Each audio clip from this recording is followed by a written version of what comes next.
নমস্কার বন্ধুরা, রূপাস কিচেনে সবাইকে স্বাগতম। হঠাৎ করে মুখরোচক কিছু খেতে মন চাইলে এই রেসিপিটি বানাতে পারেন। খুবই কম সময়ের মধ্যে বানিয়ে নেওয়া যায়। আশা করি রেসিপিটি আপনাদের ভালো লাগবে। তাহলে চলুন দেখে নেওয়া যাক। শুরু থেকে শেষ পর্যন্ত দেখার জন্য আপনাদের কাছে অনুরোধ রইল। প্রথমে 4টে সেদ্ধ করা আলু নিয়েছি। আলু 4টেকে একটা গ্রেটারের সাহায্যে গ্রেট করে নেব। আলুগুলোকে প্রেসার কুকারের মধ্যে নুন দিয়ে খোসা শুদ্ধ সেদ্ধ করে নিয়েছি। আলুগুলোকে গ্রেট করে নেওয়া হয়ে গেছে। এবার এর মধ্যে 2টো চিজকে গ্রেট করে দিয়ে দেব। চিজের পরিবর্তে আপনারা পনিরকে গ্রেট করেও নিয়ে দিতে পারেন। আমি এখানে আলুগুলোকে গ্রেট করে নিয়েছি। আপনারা চাইলে হাত দিয়েও ভালো করে মেখে নিয়ে করতে পারেন। আলু গ্রেট করে নিলে কি হয়, আলুর মধ্যে কোনো রকম বড় দানা অংশ থাকে না। চিজ দুটোকে গ্রেট করে নেওয়া হয়ে গেছে। দিয়ে দেব 1 মুঠো গ্রেট করা গাজর, 1 মুঠো ধনেপাতা কুচি দিয়ে দেব।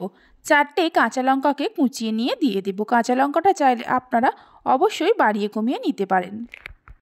স্বাদ মতো নুন দিয়ে দেব। হাফ টেবিল চামচ চাট মশলা দিয়ে দেব।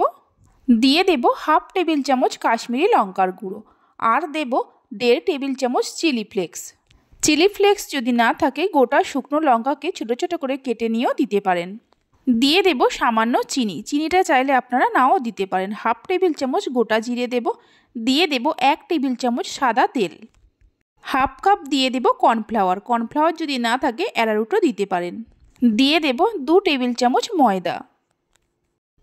এবার সব কিছুকে খুব ভালো করে একসঙ্গে মেখে নেব। এই রেসিপিটি বানানোর জন্য আলু কিন্তু কখনোই খোসা ছাড়িয়ে সেদ্ধ করবেন না, তাহলে রেসিপিটি ভালো হবে না। মুখরোচক এই রেসিপিটি খুবই কম সময়ের মধ্যে বানিয়ে নেওয়া যায়, আর এর স্বাদও হয় খুবই সুস্বাদু।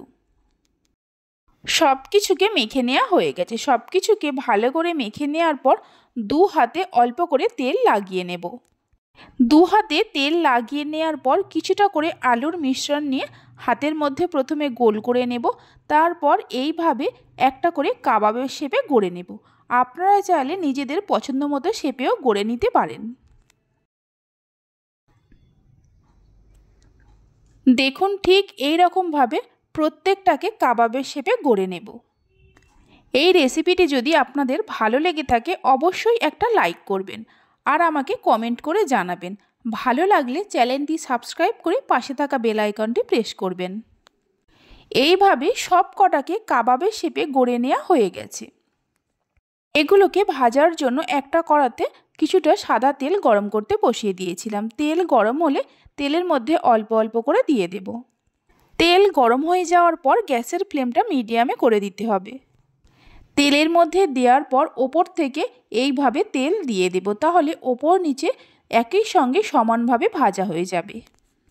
এইভাবে মিনিট 2-3 রাখার পর উল্টে দেব। এইভাবে 3-4 বার উল্টে পাল্টে মিডিয়াম ফ্লেমে গোল্ডেন ব্রাউন করে ভেজে নিতে হবে। ভাজার সময় গ্যাসের ফ্লেমটা মিডিয়ামে রেখেই ভাজতে হবে।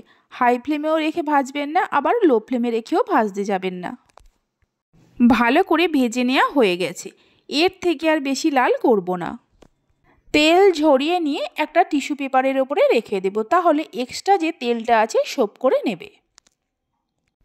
বাকি যেগুলো আছে ওই একই রকমভাবে ভেজে নিতে হবে। সবগুলোকে ভেজে নেওয়া হয়ে গেছে। ভালো করে তেল ঝরিয়ে নিয়ে তুলে রাখবো।